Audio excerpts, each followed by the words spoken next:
नाज़रीन आदाब, सियासत टीवी के रास नशरियात में आपका इस्तकबाल है। आलमी, कौमी, इलाक़ाई ताज़ा खबरों और नए मौज़ूआत के साथ मैं सैयद इस्माइल ज़बीउल्लाह आपकी खिदमत में हाजिर हूँ। नाज़रीन, शुरुआत करते हैं हैदराबाद से, जहाँ पर बीआरएस पार्टी के कायदीन को घरों में नज़रबंद करने का काम सिटी पुलिस ने किया है।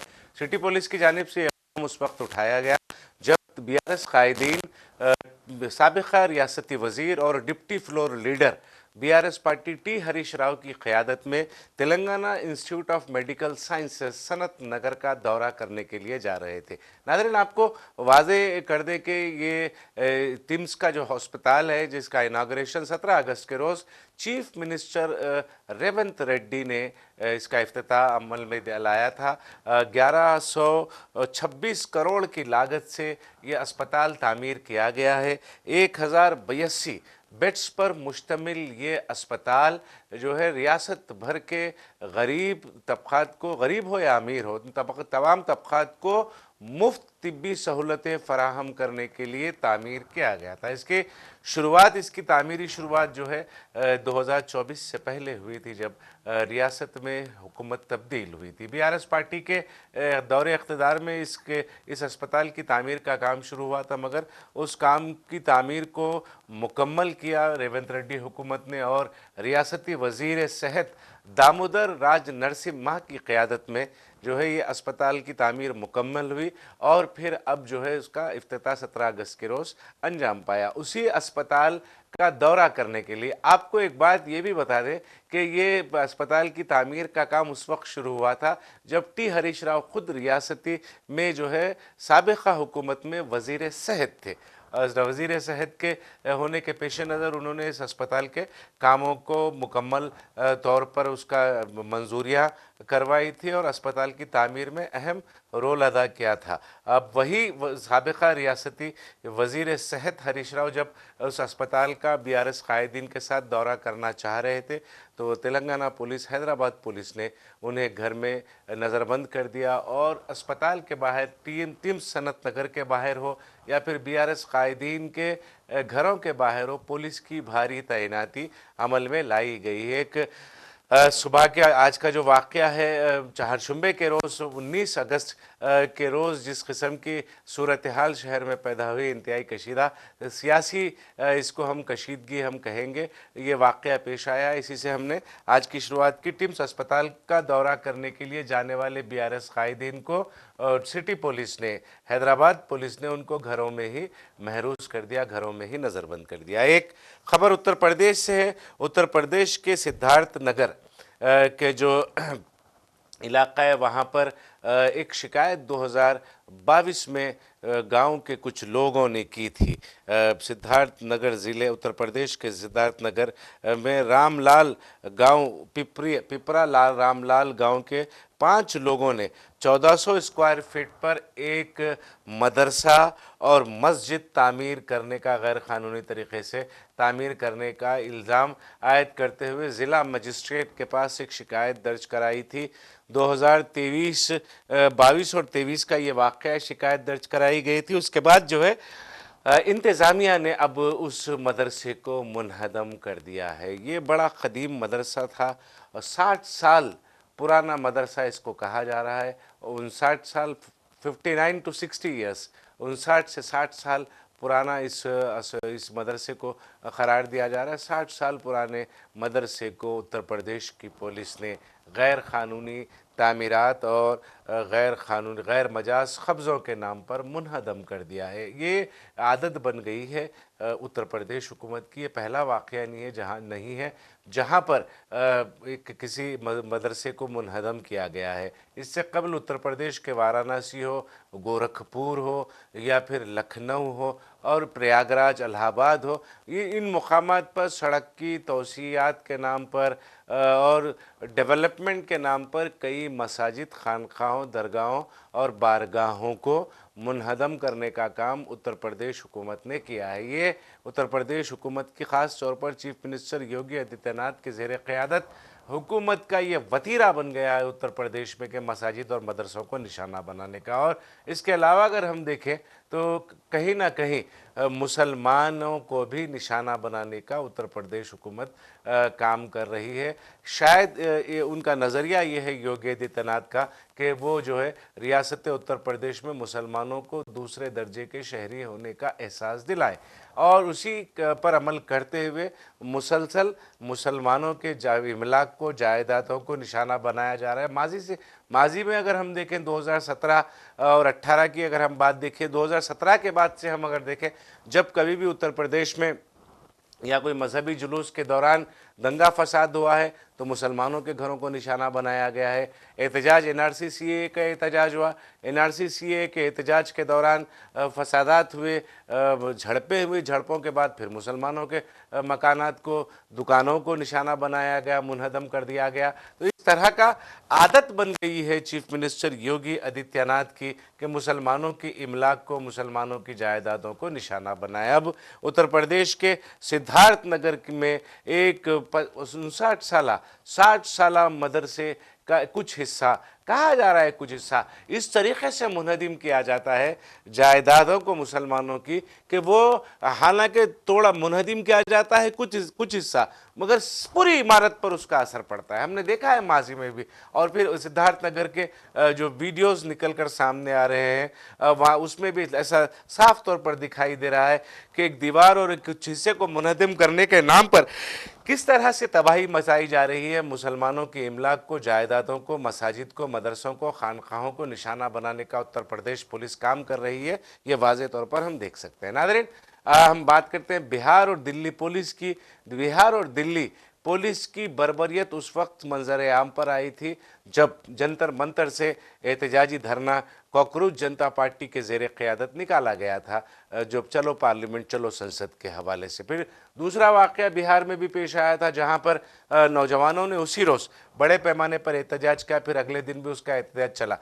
दोनों मुकामात पर, दिल्ली और पटना हो या बिहार हो या फिर दीगर सिवान हो बिहार का, वहाँ पर पुलिस की बर्बरियत के वाक़यात मंजर आम पर आए थे। दिल्ली पुलिस की बर्बरियत के वाक़यात तो अब भी आपकी नज़रों से गुजरते हैं। सोशल मीडिया के जो कुछ रील्स वगैरह हम देखते हैं तो वहाँ पर दिल्ली पुलिस की बर्बरियत नौजवानों पर, स्टूडेंट्स पर किस तरह की गई थी। लाठियाँ बरसाई गई थी, आंसू गैस शेल बरसाए गए थे, पैलेट गन्स का इस्तेमाल किया गया था। ये तमाम चीज़ें तो उसके शवाहिद भी मौजूद है, सोशल मीडिया पर हम देख सकते हैं। पटना में AK-47 राइफ़ल के इस्तेमाल का इल्ज़ाम पटना पुलिस, बिहार पुलिस पर लगा था। अब फिर उसी चीज़ को लेकर यह वाक़या जब सुप्रीम कोर्ट पहुंचा तो सुप्रीम कोर्ट में बहस के दौरान दिल्ली और बिहार पुलिस ने अपने इक़दामात का दिफा किया है। उन्होंने अपने इक़दामात को वक्त की ज़रूरत करार दिया और ये कहा कि एहतजाजी जो मुजाहिरीन हैं वो मुश्तइल हो गए थे। मुश्तइल होने की वजह से वो कुछ भी नागहानी वाक़यात पेश आ सकते थे, इसीलिए मुश्तइल हुजूम को कंट्रोल में लाने के लिए, काबू में करने के लिए इस तरह का इक़दाम हमें उठाना पड़ा। ये जवाब देते हुए बिहार पुलिस ने और दिल्ली पुलिस ने अपनी कार्रवाई का दिफा किया है। दूसरी जानिब बिहार पुलिस पर जब इल्ज़ाम लगा था AK-47 गन के इस्तेमाल का तो उसकी भी तस्दीक की है। आतिशी असलाह के इस्तेमाल का बिहार पुलिस ने बिहार पुलिस ने तस्लीम किया है। कहीं ना कहीं पुलिस की जानिब से इस बात का वजाहत हो रही है कि नौजवानों पर जुल्म व बर्बरियत हुई। हालांकि एहतजाज में शामिल कई नौजवानों के बयानात भी सोशल मीडिया पर तेज़ी के साथ वायरल हो रहे हैं। इसी के हवाले से कह रहे हैं कि हम मुकम्मल पुरअमन तरीक़े से एहतजाज कर रहे थे, पुरअमन तरीक़े से हम आगे बढ़ रहे थे, हमने किसी को रोका नहीं, हमने किसी को टोका नहीं, हमने किसी पर पथराव नहीं किया, हमने किसी को उकसाया नहीं। उसके बावजूद भी हम पर लाठियाँ बरसाई गई, हम पर आंसू गैस शेल बरसाए गए, हम पर पैलेट गन से हमले किए गए। बिहार में AK-47 राइफल से जिसका एतराफ़ खुद अब बिहार पुलिस ने किया है कि आतिशी असलहा का इस्तेमाल किया गया है, फायर आर्म्स का इस्तेमाल बिहार पुलिस ने मुजाहिरीन पर काबू पाने के लिए किया है। ये वजाहत है इसको हम सदाकत बोलेंगे, तस्लीम कर चुकी है बिहार पुलिस और दिल्ली की पुलिस ने कि उन्होंने नौजवानों पर जुल्म किया, जबर किया, ज़्यादती की और नौजवानों को ज़ुदकोप किया। ये आप देखिए कि किस तरह से, हालांकि ये एहतजाज का काफ़ी अरसा गुजर गया, आहिस्ता आहिस्ता कॉकरोच जनता पार्टी का वो एहतजाज, चलो संसद एहतजाज की बर्बरियत के ज़ख्म जो है वो आहिस्ता आहिस्ता मुंदमिल हो रहे थे, मगर सुप्रीम कोर्ट में दिल्ली पुलिस और बिहार पुलिस के एतराफ़ ने फिर उन ज़ख्मों को ताज़ा कर दिया है, क्योंकि वो नौजवान जो एहतजाज कर रहे थे उनका मतालबा, वो अपने ज़ात के लिए कोई एहतजाज नहीं कर रहे थे, मुल्क के तालीमी निज़ाम में सुधार के लिए एहतजाज कर रहे थे। वो एहतजाज कर रहे थे, पेपर लीक के ख़िलाफ़ एहतजाज कर रहे थे।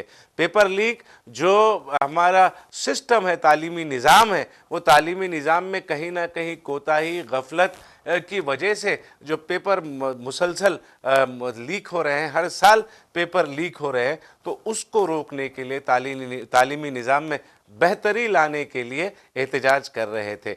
स्कूली जो तालीम है, स्कूल की तालीम, उसके बाद तो बहुत सारे एहतजाज मंजर आम पर है, उस पर भी हम आगे चलकर बात करेंगे।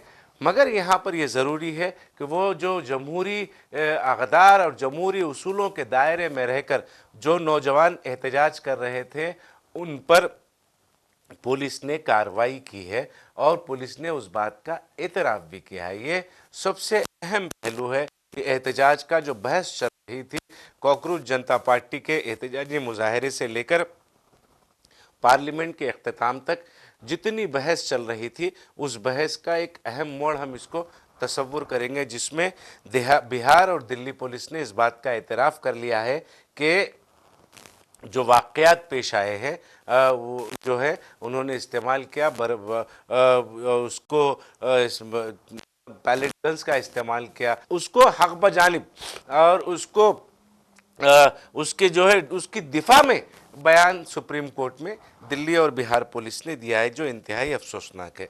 नाज़रीन, उत्तर प्रदेश, बिहार हो, पंजाब हो, या फिर आने वाले जो रियासतों में इंतखाबात है, वहाँ पर एक नई टीम के साथ बीजेपी मैदान में उतरी है। साथ ही साथ अपने आईटी सेल में भी बड़े पैमाने पर तब्दीलियां लाने का काम किया है। पिछले 10 सालों से बीजेपी के आईटी सेल पर मतलब जिसकी इजारादारी थी अमित मालविया को हटा दिया गया है।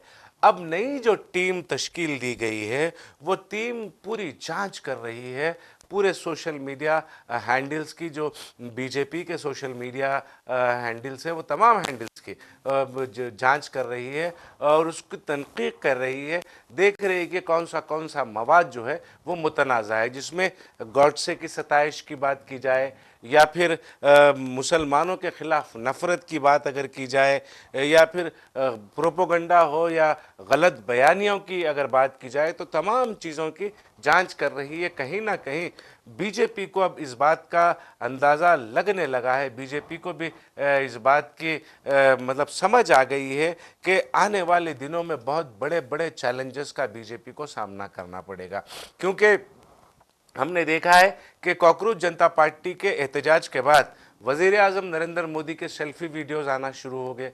वो सेल्फी वीडियोज़ भी किस तरह से, जिसका हालांकि प्रियंका गांधी ने पार्लियामेंट में मजाक भी उड़ाया और मशवरा भी दिया उन्हीं वीडियोस के हवाले से कि कैमरे का एंगल बदलने से कुछ नहीं होगा, मोदी जी को अपने दिल का एंगल बदलना पड़ेगा। ये बात प्रियंका गांधी ने पार्लियामेंट में भी कही, लेकिन बीजेपी को भी अब समझ में आ रहा है, ख़ास तौर पर आईटी सेल के हवाले से अगर बात करेंगे तो जिस तरीके की नफ़रत फैलाने का काम किया, वो तमाम पोस्ट जितने भी सोशल मीडिया पर ख़ास तौर पर ट्विटर पे हैं, वो ट्विटर के तमाम पोस्ट जो है वो हज़फ किए जा रहे हैं, वो डिलीट किए जा रहे हैं।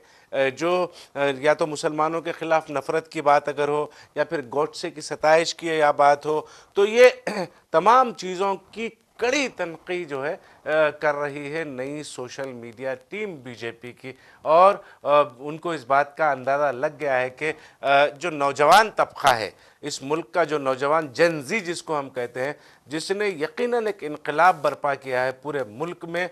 और फिर वो जो सियासी जमात जो अपने आप को सबसे बड़ी समझ रही थी और किसी के आगे नहीं झुकने का दावा पेश करना उनकी आदत बन गई थी, वो सियासी जमात को न सिर्फ घुटनों पे आना पड़ा बल्कि अपने वज़ीर तालीम को मुस्तफ़ी इस्तीफ़ा दिलाना पड़ा उन्हें। और फिर नौजवानों के साथ हमदर्दाना सलूक और रवैया इख्तियार करना पड़ा। माजी में भी किसानों के साथ एहतजाज के दौरान जो है घुटनों पे हुकूमत आई थी, मगर किसानों के साथ धोखा किया गया। उस पर भी हम आगे बात करेंगे, मगर अहम बात यह है कि नई सोशल मीडिया टीम जो है बीजेपी की, वो बीजेपी की नई सोशल मीडिया टीम कहीं ना कहीं जो है वो अपनी माजी की गलतियों पर पर्दा डालने का, डैमेज कंट्रोल के काम पर मामूर हो गई है, अब लग गई है। मैं बात कर रहा था किसानों के साथ धोखे की, तो अब जो है हिंदुस्तान और अमेरिका के दरमियान पेश आए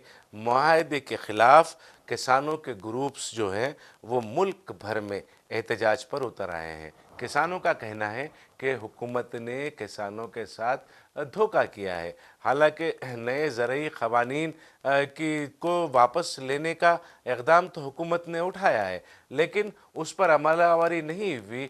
जो वादे नए ज़रई क़वानीन को से दस्तबरदारी के दौरान जो एहतजाज हो रहा था, वो एहतजाज को रोकने के लिए हुकूमत ने किसानों से किए थे। अब अमेरिका और हिंदुस्तान के माबैन जो नई जो ट्रेड डील हुई है, वो ट्रेड डील के ख़िलाफ़ किसान सड़कों पर उतरे हैं और आगे भी शायद बहुत तवक्को की जा रही है कि आने वाले दिनों में ये एहतजाज शिद्दत पकड़ेगा, क्योंकि हिंद और अमेरिका डील के हवाले से ये कहा जा रहा है, माहिरीन का ये कहना है, माहिरीन इक़्तिसादियात का भी ये कहना है, माहिरीन ज़राअत का भी ये कहना है कि इस मुआहदे से हिंदुस्तान के किसानों को शदीद नुकसान पहुँचेगा। अब देखते हैं कि हुकूमत अपना मौक़िफ़ इस ट्रेड डील पर क्या ज़ाहिर करती है, और फिर हुकूमत इसको किस तरह से हक़ बजानिब या फिर इसकी हिमायत में किस तरह की बयानबाजी करती है, किस तरह के जवाब पेश करती है, वो आने वाले दिनों में ज़रूर देखेंगे। मगर यहाँ पर अहम बात यह है कि किसान जो है इस मुआहदे के ख़िलाफ़ हिंदुस्तान और अमेरिका के माबैन जो मुआहदा हो रहा है उसके ख़िलाफ़ में किसान सड़कों पर उतर रहे हैं। और सारे मुल्क भर में इस अमेरिका और हिंदुस्तान के माबैन होने वाले मुआहदे के ख़िलाफ़ एहतजाज किया जा रहा है। 2 सालों का तवील अरसा गुज़रा, 2 सालों का तवील अरसा गुज़रने के दौरान जो है मुतअद्दिद मरतबा पीएम केयर फंड्स के ऊपर भी जो है इल्ज़ामात लगते रहे, उसको छुपाने के इल्ज़ामात लगते रहे। पीएम केयर फंड्स का जो पैसा है उसको दूसरी जगह सरमायाकारी के भी इल्ज़ामात अपोजिशन की जानिब से लगते रहे। 2 साल मुसलसल मुतनाज़ा करने के बाद, क्योंकि आपको मालूम होगा कि अभी जो किस तरह से फंडिंग होती है कॉकरोच जनता पार्टी को, किस तरह से फंड से उन्हें आते हैं, उसकी जवाबदेही कि बीजेपी के कायदीन की जानिब से ये बयानात जब सामने आए तो कॉकरोच जनता पार्टी के तर्जुमान सौरभ दास ने पूछा था, हमने कभी नहीं पूछा कि पीएम केयर फंड्स का जो है वो कहाँ है पैसा, वो कितना पैसा जमा हुआ और उसकी अब तक 2 सालों से उसकी तफसीलात क्यों पेश नहीं की गई। इस तरह से हमने सवाल नहीं किया, हम उस पर भी आने वाले दिनों में सवाल करेंगे। ये कहकर सौरभ दास को 3 से 4 दिन का वक्फा गुजरा है कि एक रोज़ कबल यानी 18 अगस्त के रोज़ पीएम केयर फंड्स की तफसीलात को हुकूमत ने जारी किया है। 8,452 करोड़ रुपए 31 मार्च 2025 तक पीएम केयर फंड्स में जमा हुए हैं।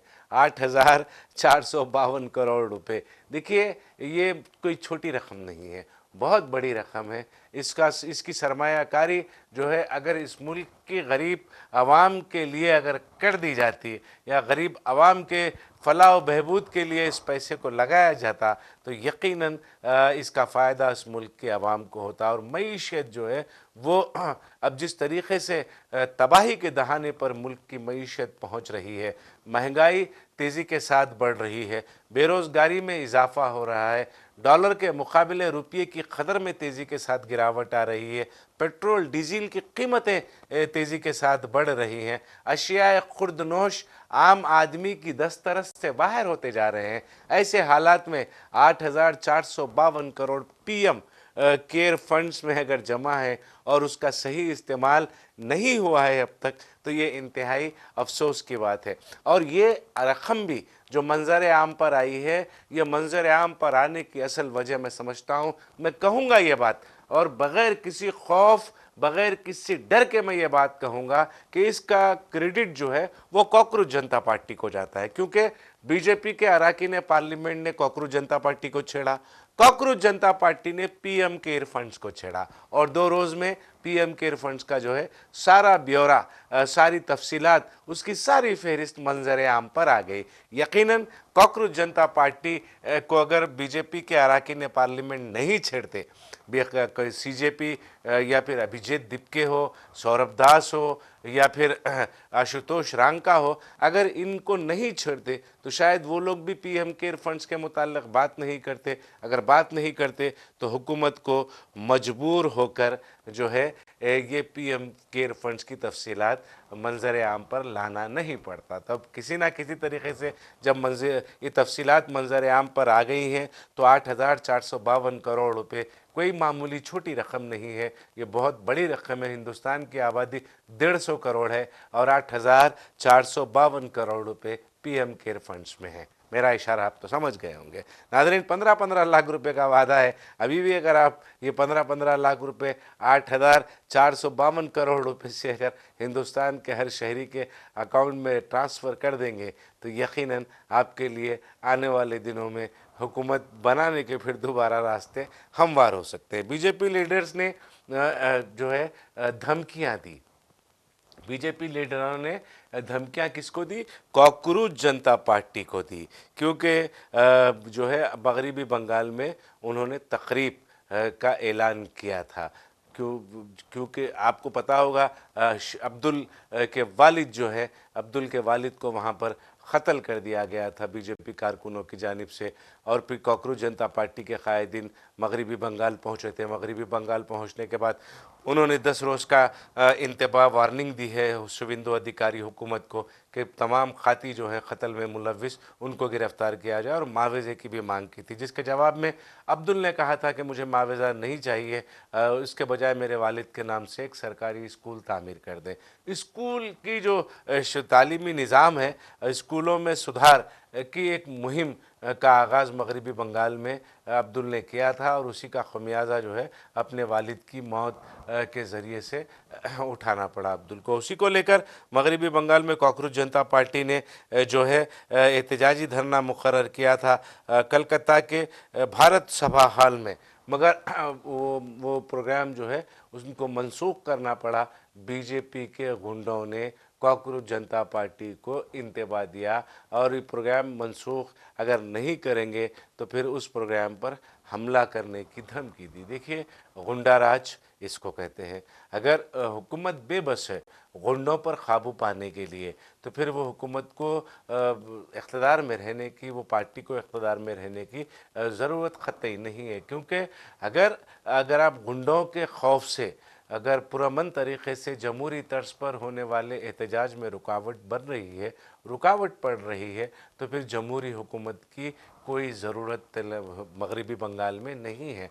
मगरिबी बंगाल में हम देख रहे हैं जब से शुवेंदु अधिकारी ने इक़्तिदार संभाला, रियासत की बागडोर संभाली है, तब से कहीं ना कहीं गुंडा अनासिर के हौसले बुलंद हो गए हैं। अरकान असम्बली हो, अरकान पार्लियामेंट हो, साबिक़ा लीडरान हो या इलाके के काउंसलर्स हो, तृणमूल कांग्रेस के जब कभी कोई लीडर अपने इलाके का दौरा करने के लिए जाता है या फिर किसी मामले में पुलिस पकड़कर उसे सड़क पर परेड कराती है तो एक हुजूम उसको घेर कर अंडों से और टमाटों से उस पर हमले किए जाते हैं। ये इसके वीडियोस भी मंजर आम पर आ रहे हैं, सारे वाक़यात मंजर आम पर आ रहे हैं उसके बावजूद भी शुवेंदु अधिकारी हुकूमत मगरिबी बंगाल में लॉ एंड ऑर्डर को मेंटेन करने में पूरी तरह नाकाम हो गई है। ये लॉ एंड ऑर्डर को मेंटेन करने में नाकामी का ही नतीजा है कि कोलकाता में भारत जो है सभा हॉल में जो इजलास मुनक्किद किया गया था, जो प्रोग्राम मुनक्किद किया गया था, कॉकरोच जनता पार्टी की जानिब से उसको मनसूख करना पड़ा। एक अहम खबर है, ये खबर है नीट पेपर लीक के हवाले से। हुकूमत ने जो तहकीकाती एजेंसियां काम कर रही थी, वो तहकीकाती एजेंसियों के रिपोर्ट्स के हवाले से एक अहम कदम एनटीए ने उठाया है। 600 माहिरीन को एनटीए ने 600 माहिरीन को बरतरफ कर दिया है, हटा दिया है। और जायज़ा जो होगा 4 सतहों पर 4 टीयर पेपर रिव्यू, जो नीट के जो पेपर बनेंगे, आने वाले मुसाबकती इम्तिहानात के जो पेपर पर्चे बनेंगे, उसको 4 सत्रों से गुजारा जाएगा, जायज़ा लिया जाएगा 4 सत्रों पर।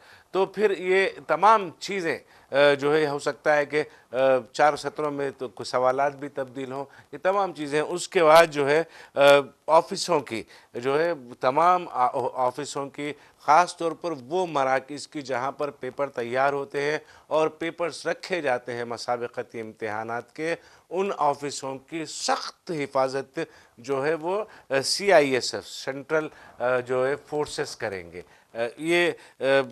इसको हम कह सकते हैं कि CISF के जवान जो है ये तमाम ऑफिसों की जो है निगरानी करेंगे, हिफाजती इंतज़ामात करेंगे।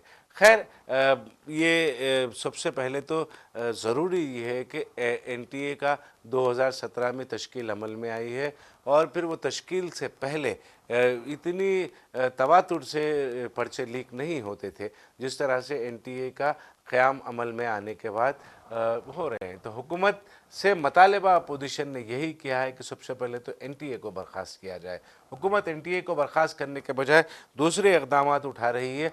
उसके बावजूद भी अगर पेपर लीक होता है तो फिर कहीं ना कहीं जो है एनटीए की तश्कील पर ही शुकूक व शुबहात का इजहार बढ़ जाएगा। जिस तरह से फ़िलहाल शक व शुबा किया जा रहा है एनटीए की तश्कील पर, आने वाले दिनों में वो उसमें मज़ीद इजाफ़ा हो जाएगा। नाज़रीन, आपको मालूम होना चाहिए एनटीए के ख़िलाफ़ ही जो है कॉकरोच जनता पार्टी और दीगर तंजीमें, तुलबा तंजीमें जो हैं मुल्क भर में एहतजाज कर रही थी पेपर लीक के हवाले से। ये अब देखना है कि किस तरह से जो है आने वाले दिनों में पेपर लीक के वाक़यात दोबारा रूनुमा होते हैं या नहीं होते हैं। इतने सख्त हिफाजती इंतज़ामात के बावजूद भी अगर पेपर लीक होता है तो फिर कहीं ना कहीं एनटीए का जो है इंतज़ामिया जो है वो कहीं ना कहीं सारे वाक़यात में मुलव्विस हो सकता है। एक खबर गुजरात के सूरत से है, जहाँ पर एक गैर मुल्की शख्स को ट्रेन में झगड़े के बाद पुलिस ने, गुजरात की सूरत पुलिस ने गिरफ़्तार किया था। और फिर सूरत पुलिस का अब ये कहना है कि वो जो है नीम बेहोश हो गया था झगड़े के बाद, अब उसकी मौत हो गई है। अब अगर ये मामला जब हेडलाइंस में आया तो समझ में आया कि कहीं ना कहीं जो है गैर मुल्की शख्स के साथ ज़्यादती हुई है।